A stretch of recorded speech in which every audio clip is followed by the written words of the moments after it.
귀한 날씨, 하나님 귀한 분들과 하나님의 선한 일을 위하여 하나님 모인 종들에게 하나님 성령과 능력을 부어주셔서 하나님 배우고 익힐 때 우리 주님의 발걸음을 하나님 따라갈 수 있는 하나님 귀한 종들 다 될 수 있도록 은혜 베풀어 주시옵소서. 잘 배우고 익혀서 예수의 향기만 남기게 하여 주시고 하나님 장래가 하나님 저주가 아니라 하나님 축복인 것을 하나님 저희를 통하여 보는 하나님 놀라운 아름다운 현장이 되게 하옵소서.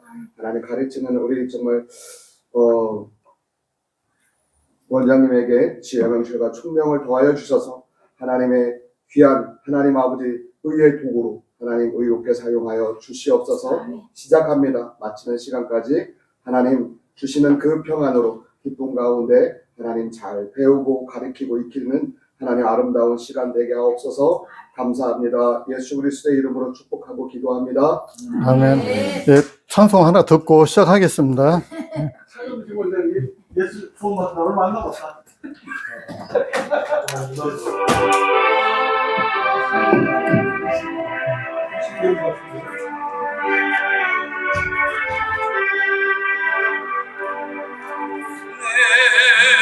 주를 가까이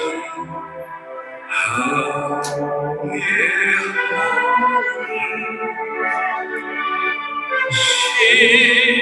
십자가 집 같은 고생이나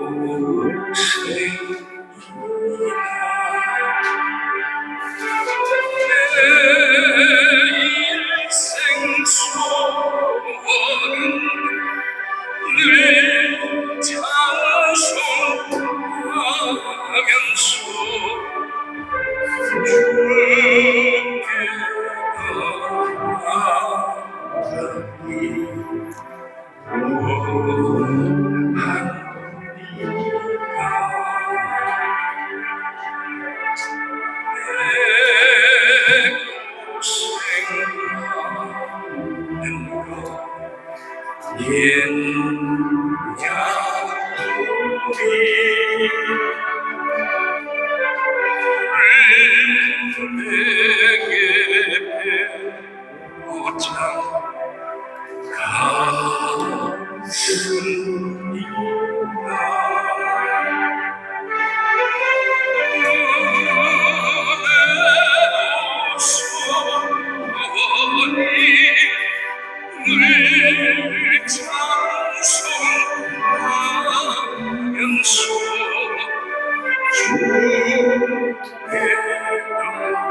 예, 반갑습니다. 예, 제 소개 드리고, 그러고 양해 말씀 올리고 시작하겠습니다. 우선 제가 이 상조 회사도 운영하고 그러다 보니까 업무 폰으로 전화가 수시로 올 수 있습니다. 그래서 혹시 강의 중이라도 전화가 오면 좀 받겠습니다. 양해를 부탁드리겠습니다. 네, 저는 차금식 박사입니다. 이 업을 한 지는 대략 21년 됐습니다. 그래서 지금은 을지대학교 장례지도학과 강의 외래 교수로 강의를 하고 있고, 그 다음에 대전 장례유사 교육원 원장이면서 교수입니다. 그 다음에 충청 장례유사 교육원에서 제가 강의를 하고 있습니다. 그리고 현재 상조회사는 153 라이프하고 153 상조 두 개를 운영하고 있습니다. 제가 그동안에 학문적으로나 아니면 실무적으로 경험을 제가 이번 강의에 다 함축을 해놨기 때문에 큰 도움이 될 수 있을 거라고 생각합니다. 그리고 혹시 궁금한 점 있고 그러면 제가 이따가 혹시 질문 받을 수 있도록 그렇게 하겠습니다. 그런데 예수님 안 믿으시는데 223이라고 상호를 쓴 게 놀랍네요. 그게 참 좋아서. 그래요? 예. 왜냐면 153이라는 숫자가 신약 성경에 예수님이 예. 물고기 안 잡히니까 저기가 더 치라고 해서 무리를 했잖아요. 그래서 깜짝 놀랐어요. 예. 그래서, 예, 하여간 고맙습니다. 예. 지금 우리나라 장례 문화가, 화장률이 통계가 24년도 12월까지 나와 있는데 95%입니다. 그래서 이 화장률이 높다는 얘기는 뭐냐면 시사하는 점이 많습니다. 그래서 거기에 중점을 두고 말씀드리겠습니다.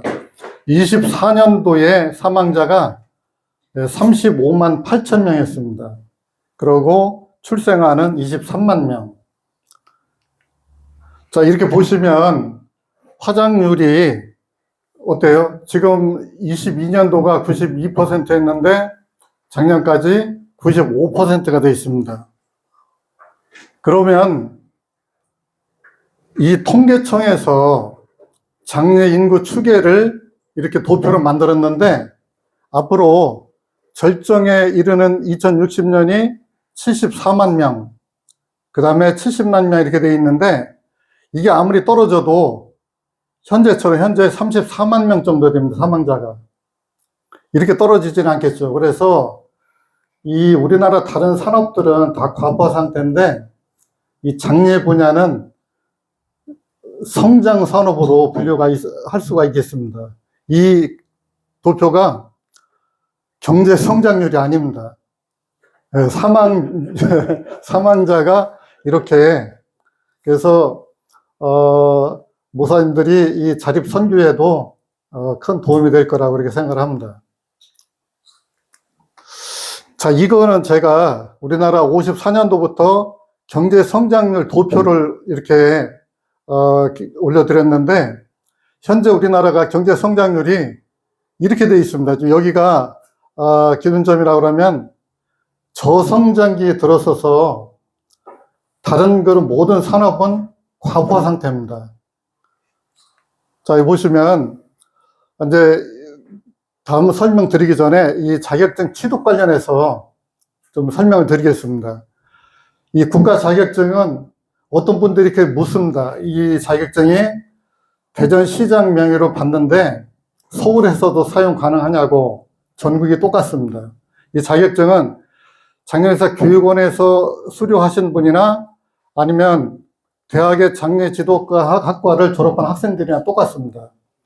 을지대학교가 4년제로 유일한데 이 학생들도 졸업할 때 자격증을 취득을 합니다. 그 다음에 여기 대전보건대 외에도 다른 대학도 마찬가지입니다. 그러니까 이 자격증은 국가의 보건복지부에서 관장하면서 국가에서 발급하는 거로 이렇게 생각하시면 됩니다. 그래서 지금은 시험을 안 보지만 제가 이 예전에 시험 같은 거를 참고로 올려드렸습니다. 여기 보시면 응시 자격 기준이 있어요. 여기 보면은 장례 관련 대학을 졸업한 학생들 아니면 예정자, 2년 이상 실무 경력이 있는 사람, 5년 이상 장례업에 종사한 사람, 그 다음에 이 학과에 개설한 대학에서 156시간 또 국가지방자치단체에서 156시간 이상을 교육을 받아야 그 당시에 응시 자격을 줬습니다. 현재는 무시험입니다. 그래서 이 당시에는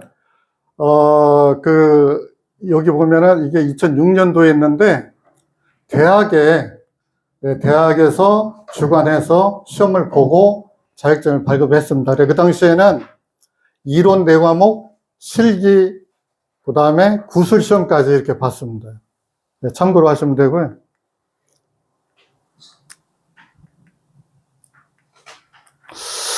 그리고 제가 여기 보면은 장례 산업 전망에서 이렇게 했는데, 우리나라가 금년도부터 초고령 사회로 들어왔습니다. 초고령 사회는 65세 인구가 20%입니다. 그렇기 때문에 현재 노인 인구가 몇만 명? 1000만 명입니다. 그래서 아까 설명드린 대로 일반 산업 우리나라가 다 과부하 상태고 자본가가 주도하기 때문에 대기업들이 주도하기 때문에 쉽게 접근하기가 어렵게 되어 있습니다. 그렇지만 이 장례 산업은 자본가에 의해서 자동화가 불가능합니다.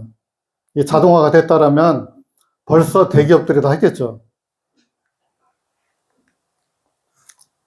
그리고 이제 자격증 취득 후의 진로는 뭐 장례식장이나 상조회사, 의전회사, 공무원으로 아니면 시설공단, 겸업을 한다든지 창업을 한다든지 용품점을 운영한다든지 뭐 장애차량 사업, 꽃사업 뭐 여러 가지 이런 사업이 되겠습니다. 그래서 젊은 친구들은 요즘에 저희 교육원에 자격증을 취득을 해서 보건복지부 세종시에 공무원으로 그 취업을 한 학생이 있습니다. 그리고 앞으로는 사망자가 늘어나기 때문에 아마 주민센터에도 사회복지사 영역을 장례 지도사가 담당해야 되지 않을까 이런 전망도 있습니다. 이제 중요한 건 뭐냐면 아까 말씀드린 대로 화장률이 현재 95%이기 때문에 화장장 예약하기가 굉장히 치열합니다, 경쟁이. 그래서 화장장 예약하는 요령을 목사님들이 숙지를 하셔야 되는데 스마트폰을 꺼내셔서 이하늘 장사 정보 한번 열어보시겠어요? 포털 다음이나 네이버에서 이하늘 장사 정보 시스템을 열어보시면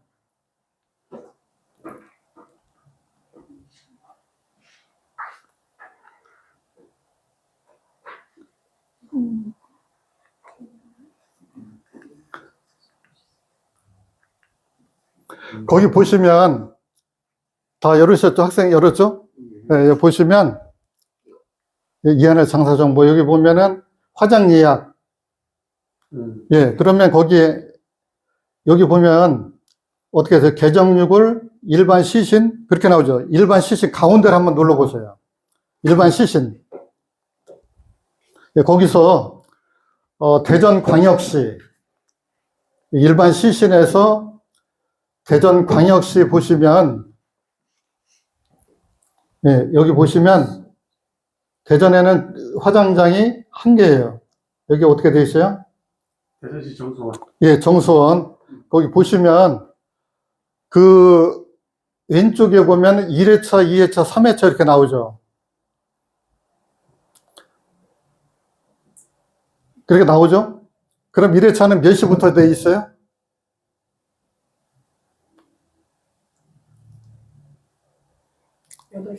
그렇죠. 8시 반이에요. 그러면 8시 반으로 되어 있고 그 이후 옆에 보면은 오늘은 다 화장 예약이 끝났죠. 내일까지. 옆에 보시면 3월 16일 날 여기 누르셔야 돼요. 3월 16일 날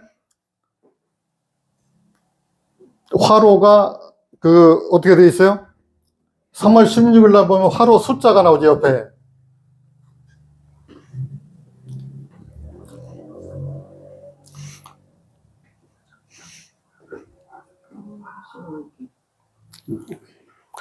이거를 제가 일부러 여기 지금 안 띄워드리는 게 뭐냐면, 목사님들이 이거를 손에 익도록 연습을 하셔야 돼요. 이따가 한 번 더 자세히 설명드릴 텐데, 일단은 화장 예약은 이하늘 장사 정보만 가능하다. 이렇게 알고 계셔야 돼요. 그러고 거기에 보면은, 뭐 중요한 여러 사항들이 있는데, 그거는 제가 이따가 컨설팅 요령에서 제가 상세하게 한번 설명드리겠습니다. 근데 이해는 가셨죠? 네. 그리고 여기 지금 올려드린 거는 뭐냐면, 화장 예약 후에 이제 이 화장장에 가서 접수할 때 양식을 제가 올려드린 겁니다. 여기 보면은 이게 대전광역시의 양식이에요. 이 양식은 화장장마다 다 틀립니다. 그래서 우선 대전광역시를 보면은 여기 인적사항, 고인, 그 다음에 신청인, 요거는 대부분 직계가 되겠죠. 현행 장사법에 그 유골에 대한 권리는 1순위가 누구냐면 배우자입니다. 예, 그 다음에 직계 비속, 아들, 딸, 그 다음에 직계 존속, 부모, 이렇게 되어 있습니다. 그래서 신청인은 배우자나 직계 비속 이렇게 작성하시면 되고, 여기 보면 대전에는 좀 다른 데하고 틀리게 이렇게 화장 후에 유해 상태를 어떻게 원하느냐고 항목을 넣어놨습니다. 여기 보면은 분골, 그 다음에 여기는 유골 뼈가 있는 상태로, 근데 요즘 대부분이 분골 상태로 이렇게 인수받기를 원합니다. 그리고 화장 위에 모시는 장소들, 봉안당, 잔디장, 화초장, 수목장 뭐 이렇게 있는데, 이 화초장은 이 충청권에 여기 대전만 있습니다. 그래서 대전 추모공원에 가면은 화초장이 따르고 잔디장이 있고 이렇게 돼 있습니다. 그래서 여기다가 체크를 하시면 되고, 그 다음에는 이제 동의서, 여기 보시면 대전광역시설공단 돼 있죠? 네. 그 다음에 뒷장에 개인정보 수집 동의서가 있습니다. 네, 여기 체크하셔서 하시면 되고, 이렇게. 그래서 이 양식은 우리가 이제 화장장을 가게 되면, 목사님도 많이 가보셨잖아요? 요 접수하는 그 동선을 먼저 확인하셔야 돼요. 대전 그 정수원에는, 실제 돈 내고 확인하는 데는 민원실 오른쪽에 있고, 요 양식은 들어가시면 왼쪽 벽에 테이블에다 올려놨습니다. 보시고, 이제 우리가 성도들이 목사님하고 동행하실 때, 이제 장례 지도사의 업무들이 그렇습니다. 그래서, 먼저 작성을 해서 가지고 있다가, 오른쪽에 민원실에 접수하도록 그렇게 하면 됩니다. 그 다음에, 또 충청권에, 제가 은하수공원을 이렇게 넣어놨는데, 왜 그러냐면, 대전의 화장장이 예약이 다 만장이 되면, 은하수에다 예약을 하셔야 됩니다. 은하수가 화로도 많고, 그 다음에 그 인접 지역으로서 가장 적절한 화장장이 되겠습니다. 여기는 이렇게 이용 신청서 양식이 간단해요. 근데 이건 어디 있냐면은 창고 바로 앞에, 접수 창고 바로 앞에 이렇게 조그맣게 양식을 넣어놨어요. 그래서 작성을 해서 바로 제출하시면 됩니다. 여기 중요한 거는 종교 예식은 그 화장 시작 전에 차나 아니면은 여기는 그 유족 대기실이 잘 돼 있어서 유족 대기실에서 할 수 있도록 이렇게 안내가 되어 있습니다. 그 다음에 또 요거는 어디냐면은 청주입니다. 청주는 다른 점이 또 뭐냐면 이렇게 공무원들이 컴퓨터로 정보를 출력해서 이렇게 사인만 받도록 이렇게 해놨습니다. 그러니까 아까 대전이나 세종처럼 뭐를 많이 쓰는 게 아니고 미리 그 장례장에서 화장장에서 유족한테 전화를 직접 확인합니다. 그렇게 해놓고 사인만 받도록 이렇게 되어 있습니다. 그러니까 장례장 가면 화장장마다 특성이 있기 때문에 확인을 하셔야 되겠습니다. 요거는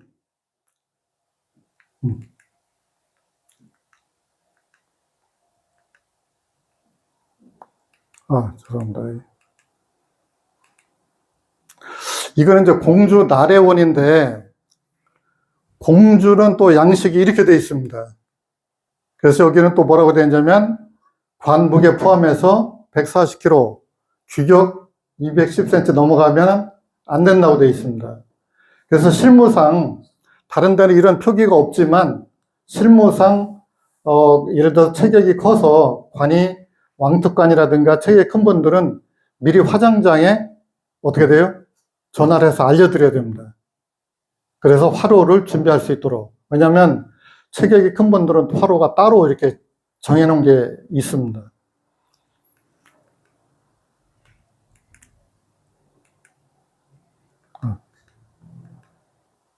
이거는 충주입니다. 지금 여기 화면에 잘 안 보이는데 충주는 또 이렇게 양식이 다릅니다. 참고로 이렇게 보시고요. 그 다음에 이제 그 장례 일정 관련해 가지고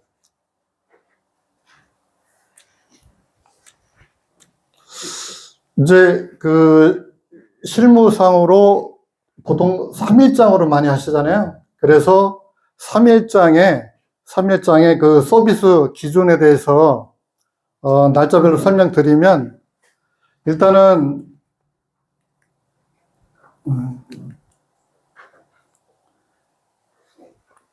1일차에 보통 이제 이 상조회사는 콜센터가 따로 있습니다. 그래서 지금 목사님들이 하시는 그 회사도 아마 콜센터가 따로 있을 겁니다. 그러면 콜센터에서 먼저 어떻게 돼요? 접수를 받고 나서 접수가 되면 지역마다 대부분이 뭐 의전센터 아니면 본부 이런 식으로 해서 본부에 이제 상황 부여, 그건 무슨 얘기냐면 장애가 발생됐다는 그런 부여를 하게 됩니다. 그러면 그 본부에서 접수를 받아서 이제 그 장례 선교사님들이 아니면 장례 지도사가 이제 출동을 하게 되겠죠. 그래서 출동해서 그런 과정들은 이따가 제가 상세하게 설명드릴 테니까 참고로 이렇게 좀 보시면 되겠습니다. 2일차, 그 다음에 3일차. 이렇게 보시면 요거는 이제 실제 상조회사에서 업무 처리하는 거를 사진으로 이렇게 올려놨는데, 대부분이 보면 본부가 어디에 서울에 있기 때문에 지방을 직접 가서 확인하기 어렵잖아요. 그렇기 때문에 사진으로 이렇게 올리도록 해놨습니다. 그래서 보면은 여기 빈소에 이런 그 재단 꽃장식이 어떤 걸 설치했는지, 그 다음에 이제 바구니가 있다 그러면 바구니가 실제 이렇게 제공이 됐는지, 그 다음에 뭐 근조 하안이라든가 이런 것들을 사진으로 이제 본부에서 전송받아서 확인을 하고 있습니다. 여기 보시면 뭐 근족이라든지 여기는 장례 지도사를 상조에서는 보통 의전 팀장이라고 합니다. 그 다음에 뭐 도우미 복장이라든지 이런 식으로. 그 다음에 이제 요거는 2일차입니다. 2일차에 보면 이렇게 입관 준비, 요 관에다가 수의라든가 이런 세팅한 모습들. 그 다음에 요거는 이제 뭐 일반 종교 같으면은 명정도 이렇게 써서 올려드리고, 그 다음에 이제 수의 이런 상태, 그 다음에 이제 관에 이렇게 이제 장식한 모습들, 이런 것들을 다 봅니다. 근데 여기 보면 대부분 이제 생화로 꽃장식을 하는데, 화장장에서는 화로 고장이라든가 여러 가지 원인 때문에 이 생화를 쓰지 않도록 이렇게 하고 있습니다. 그래서 요거는 이제 뭐 일부 저희 회사 같은 경우에는 생화를 안 쓰고 꽃을 만들어서 그렇게 사용하고 있습니다. 이제 3일차에는 이렇게 장의 차량, 그 다음에 뭐 여기 보면은 각 회사마다 예를 들어 로고가 있으면 로고 확인하고, 그 다음에 장지, 요건 대전 현충원인데 장지에 실제 그런 모습들을 이렇게 보고를 하게 됩니다. 여기 보면은 이렇게 사진하고 언제 장례가 종료됐다고 보고를 하게 됩니다. 제가 이제 요 일정표를 넣어놨는데, 이걸 왜 넣었냐면 우리나라가 어떻게 종교가 좀 다원화되어 있잖아요. 그래서 제가 종교가 전래된 순서대로 넣어놨는데, 여기 보면 이렇게 괄호 안에 이렇게 있는 부분들, 요걸 제가 설명드리려고 합니다. 우리가 이제 장례를 모실 때 보통 첫째 날은 부고 알리는 게 가장 중요하잖아요. 그래서 지금은 모바일 부고장을 만들어 드려요. 그래서 모바일 부고장 만드는 요령도 따로 있는데 그거 제가 따로 설명드리도록 하겠습니다. 그래서 첫째 날은 이렇게 부고 알리시고, 이제 일반 그 종교는 제사도 올리고, 또 기독교에서는 어떻게 위로 예배 올리시죠? 예배 올리시고, 이제 이튿날이 중요한데 염습 입관이 있는데, 이때 여기 보면 우리나라의 종교가 전래된 순서대로 여기는 이제 유교나 불교는 제사 성목제를 올리고, 천주교는 장례 미사를 올리기 올리지 않는다 그러면 고별식을 하게 있습니다. 그리고 이제 기독교는 입관 예배 올리시죠. 그래서 요거 순서는 우리나라에 전래된 순서대로 천주교가 현재 240년 됐고 기독교가 140년 됐죠. 예, 그런 순서대로 올려드렸습니다. 그래서 이런 그 절차가 우리나라 유교 문화에 어떻게 근접하게 이렇게 일자별로 돼 있습니다. 그리고 셋째 날에는 이제 일반 종교는 뭐 상식도 올리고 발인제 올리고 천주교는 출관제식, 기독교는 발인예배, 그 다음에 천주교는 한 절차가 더 있기 때문에 장례 미사가 있습니다. 참고로 이렇게 보시면 되고요. 이제 여기서부터 굉장히 중요한데 제가 교재에도 넣어드렸습니다. 교재 뭐냐면 중간쯤에 보면 그 보건복지부 교재 말고 제가 만든 교재가 있습니다.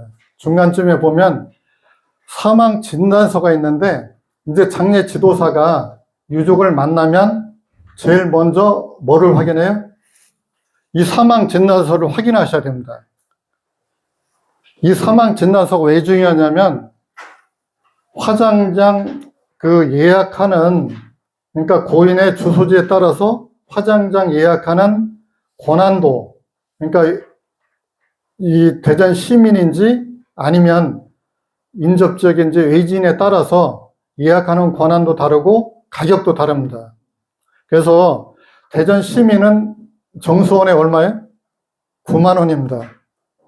근데 만약에 대전 시민이 청주로 간다면 얼마예요? 100만 원입니다. 차이가 그렇게 큽니다. 그래서 보시면 먼저 우리 이 사망 진단서를 받아 볼 때 뭐를 확인하냐면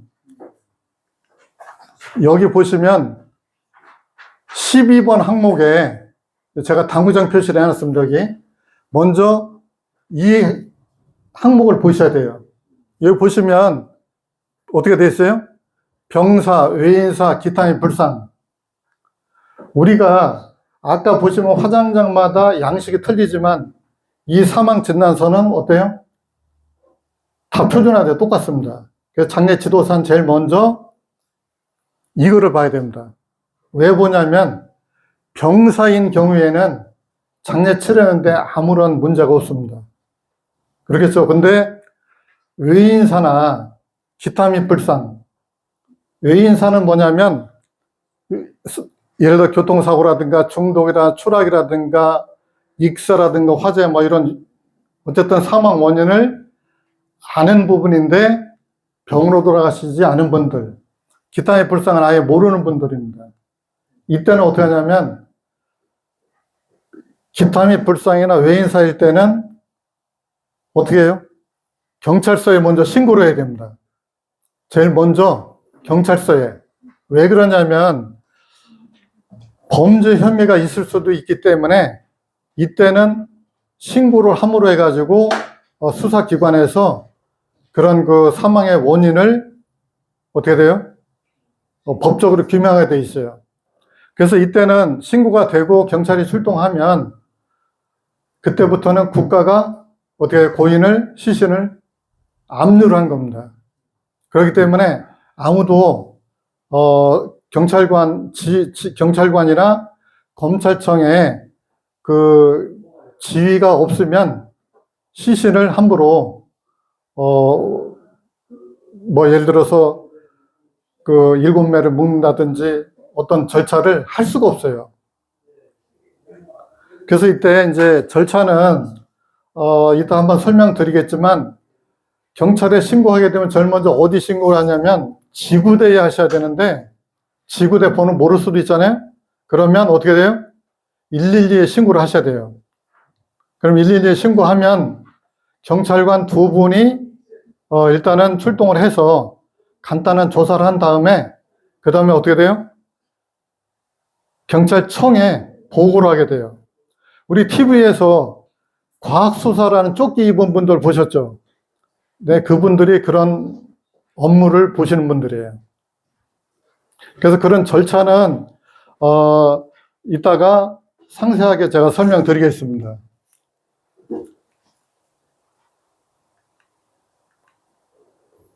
자, 여기 제가 요 충북 계산경찰서 돼 있는데 이게 뭐냐면 아까 경찰서에 신고하고 나면 이 서류를 발급받아야 됩니다. 여기 검시 필증이라고 돼 있죠.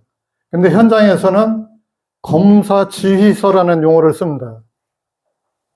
그래서 수사기관에서 이렇게 보시면 어떻게 돼 있어요? 아래 사람은 당서 관내에서 변사자인 바 청주지방검찰청 검사 누구의 지휘로 검시를 마쳤으므로 사체를 유족에게 인도하여도 무방함 이렇게 돼 있습니다. 이게 없으면 입관도 못하고 화장도 못하고 그 다음 절차를 할 수가 없습니다. 조문 받는 데는 이상 없지만 그 다음 절차는 할 수가 없어요. 그러니까 가장 중요한 서류가 되겠죠. 우리가 장례 지도사는 이제 안내를 할 때 어떻게 돼? 검사 지휘서를 직접 대행을 못하니까 유족이 받아오시면서 뭐를 확인시켜야 되냐면 여기 성명이라든가 주민등록번호라든가 요 주소 요거가 그 주민등록상 또 아까 어떻게 돼요? 사망진단서 이 일치하는지 사망진단 일치하는지를 확인해 보도록 해야 됩니다. 아까 제가 설명을 한 부분 좀 빠뜨린 부분이 있는데 여기 보면 시체 검안서라고 되어 있죠. 이게 뭐냐면 이제 간혹 그 유족들이 물어요. 사망 진단서를 7통 받으라고 안내를 해드렸는데 시체 검안서로 되어 있네요. 이래요. 그럼 어떻게 돼요? 예, 용도는 똑같습니다. 이렇게 하시고 설명을 하게 되면 굉장히 길어지니까 일단은 용도는 똑같습니다 해놓고 이 차이점이 뭐냐면 사망 진단서는 의사가 진료하다 돌아가시면 사망 진단서로 발급이 됩니다. 그렇지 않고 의사가 진료하지 않고 돌아가시면 이렇게 시체 검안서. 그러면 아까 여기 보면 이 사망 진단서로 나와 있는데 여기는 어떻게 돼요? 병사가 아니고 외인사 돼 있죠. 이게 그러면 어떻게 돼요? 여기 보니까 외인사인데 뭐라고 돼 있어요? 사고 종류는 교통사고. 그러면 교통사고인데 의사가 진료하지 않았기 때문에 어떻게 돼요? 시체 검안서로 발급돼야 되는데 여기는 사망 진단서로 돼 있어요. 그건 왜 그러냐면 그분이 교통사고를 당해서 병원에 입원했다가 돌아가셔서 의사가 진료를 했잖아요. 그래서 사망 진단서로 이렇게 발급이 된 겁니다.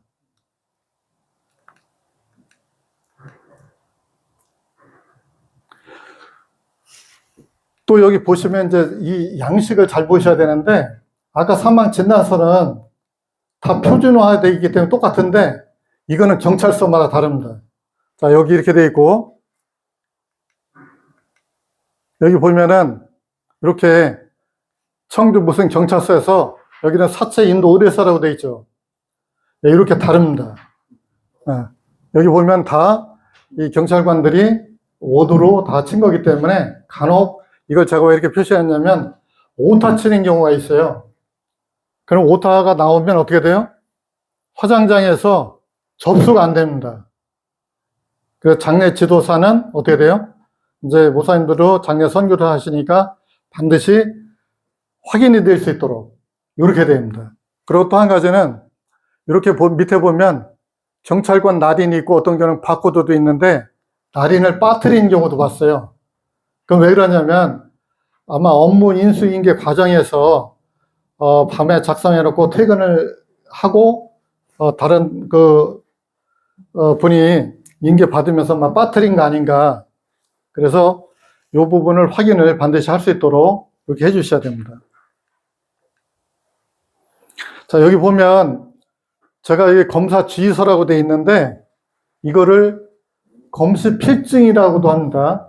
여기 보면 이제 절차를 이제 제가 이제 넣어놨는데 굉장히 중요해요. 여기 보시면 뭐라고 했냐면 사망 원인이 병사 외에는 필히 검사 지휘서를 받아야 된다 되어 있죠. 네.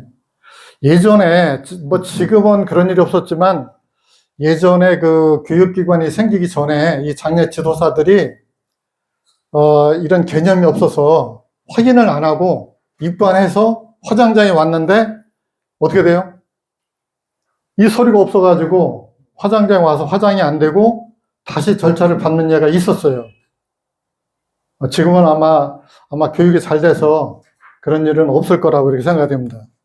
여기 보시면 아까 제일 먼저 제가 여기 사고 신고는 경찰서 관할 지구대, 그 다음에 신고하고 나면 지방청 과학수사반에서 감식반이, 그분들을 감식반이라고 하는데 세 분이 출동을 해서 한 번은 이제 사진도 찍고 그다음에 내용도 조사도 하고 이래서 세 분이 출동을 해서 조사를 합니다. 여기 보면은 이제 여기 감식반에 조사한 다음에 관계자 조사, 이거는 뭐냐면 목격자 경찰서에 가서 조사 받아야 됩니다. 그런 다음에 검찰청에 보고를 해서 검찰청에서 부검의 필요성이 있다 그러면 어떻게 해요? 유족의 의사와 관계없이 부검을 하게 됩니다. 충청권의 여기 청주나 대전은 유성의 국과수에서 부검을 하게 됩니다. 그러면 중요한 건 뭐냐면 이 비용들은 그럼 누가 부담을 해요? 이제 비용이라 그러면 앰뷸런스도 있어야 될 테고 또 여러 가지 비용들이 있겠죠?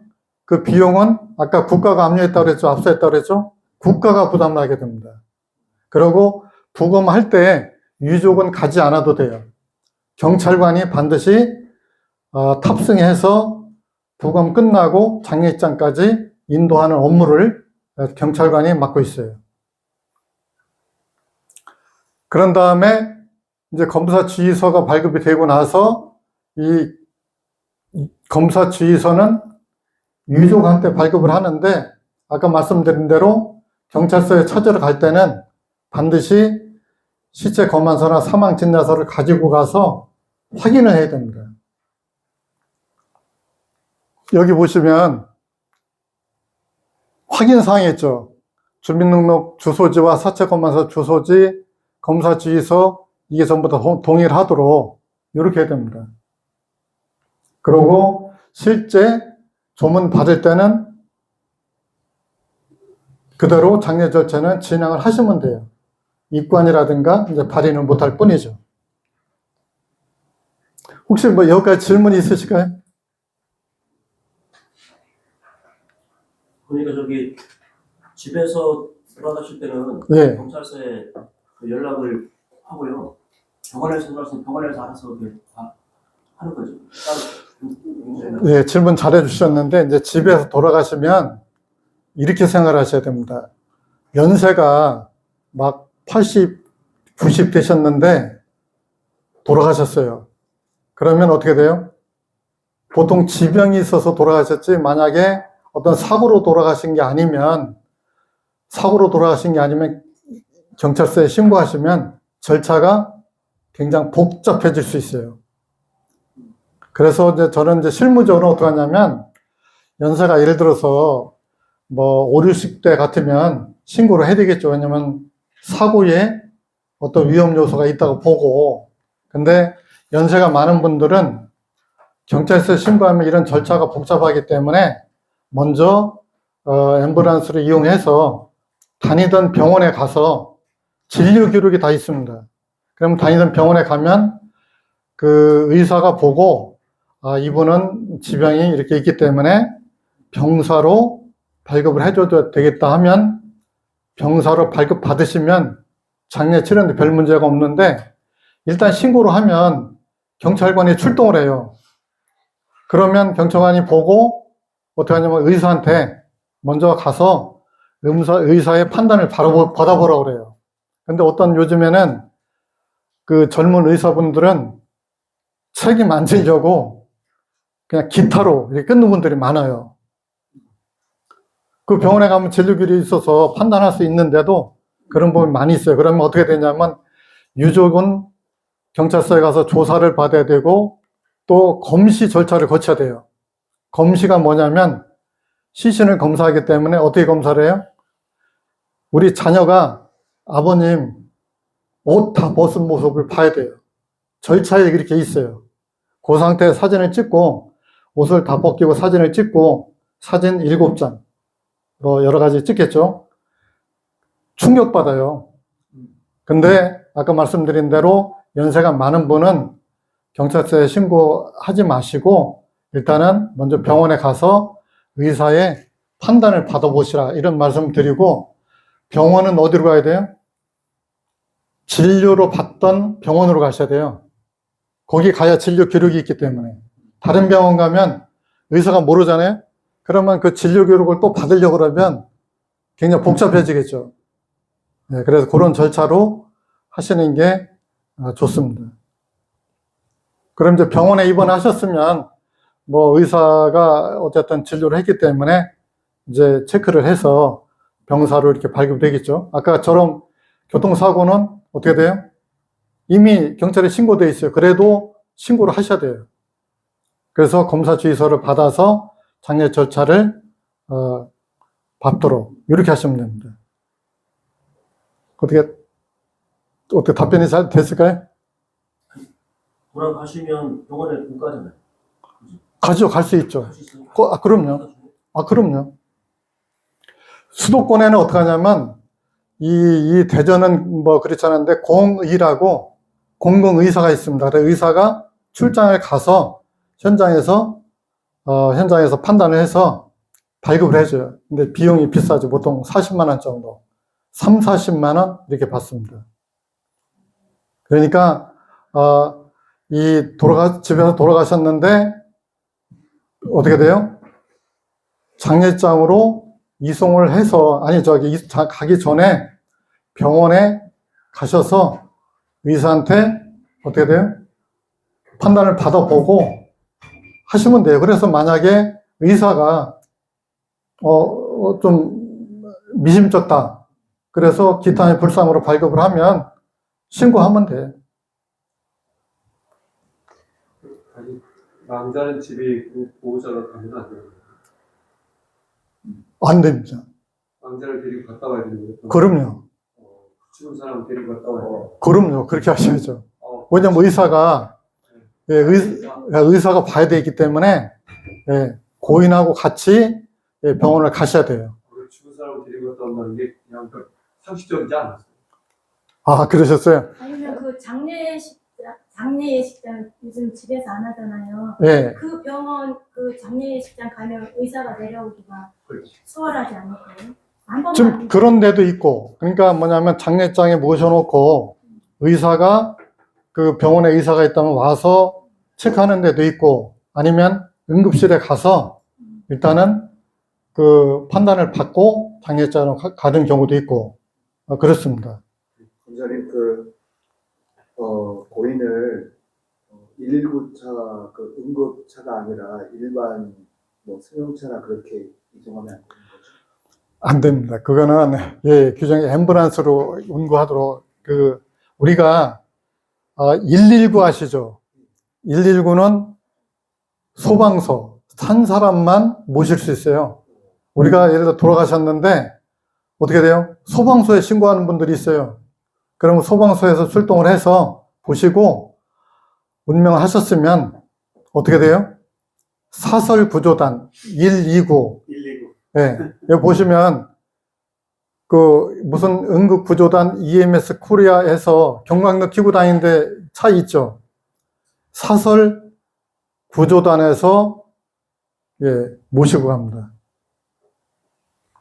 중요한 건 어쨌든 의사의 진단을 받아보고 의사가 해줄 수 있으면 제일 간편하다 그런 말씀 하시는 거잖아요. 예, 맞습니다. 뭐 병원을 끼고 있는 장례식장이 있으면 제일 좋은 거고 예, 가면서 그 얘기를 다 하면 되잖아요. 그렇죠. 그렇게 해서 또 서로 협조하면 되는 문제니까 예, 중요한 건 경찰서 먼저 가지 말고 복잡하게 이쪽 먼저 처리를 하라는 그런 얘기죠. 맞습니다. 그러니까 단서는 뭐냐면 연세가 많은 분들, 젊은 분은 어떻게 돼요?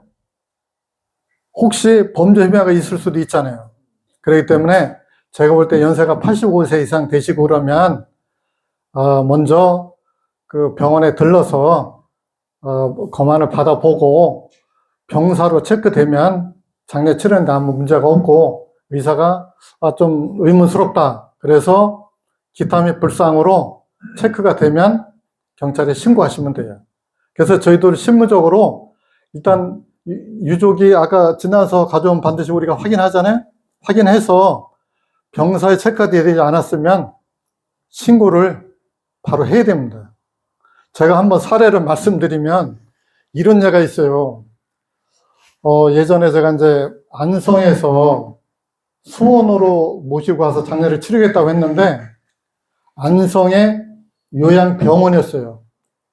요양원하고 요양병원의 차이점이 뭐냐면 요양원은 어떻게 돼 있어요? 요양원은 의사가 상주를 합니다. 요양병원은. 근데 요양원은 의사가 없어요. 그래서 요양병원을 갔더니 의사가 분명히 상주하는데도 불구하고 이 사망 진단서가 발급이 안 돼 있어요. 그래서 제가 계속 물었더니 안 해주는 거예요. 뭐라고 했냐면 의사가 안 계신다고. 그래서 저도 이해가 안 가서 그럼 진료 기록을 달라고 해가지고 또 그 다음에 거기 그 유족한테 제가 여쭤봤어요.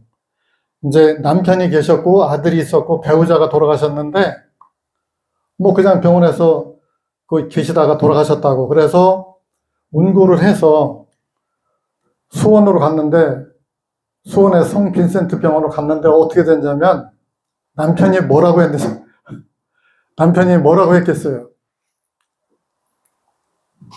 너무 그분이 정직해서 그런 건지 의사한테 의사가 물으니까 뭐라고요? 요양보호사가 밥을 먹이다가 기도가 막혀서 돌아가셨습니다. 그럼 뭐예요? 그렇죠. 그래서 그런 분들도 계세요. 몇 번을 제가 이제 의문스러워서 물었는데도 얘기를 안 하고 있다가 의사한테 가서 그런 거. 그럼 어떻게 돼요? 고인을 모시고 관할이 틀리기 때문에 안성으로 가야 돼요. 근데 그때 어떻게 했냐면 그 유족분 중에 한 분이 경찰관이 있었어요. 그분이 병원에 연락을 해서 경찰관하고 병원장이 출장을 수원으로 와서 그 병원 바닥에서 검시 절차를 또 밟은 거예요. 이런 예도 있습니다. 또 다른 질문 있을까요? 없으면 잠시 쉬었다가 또 진행하겠습니다.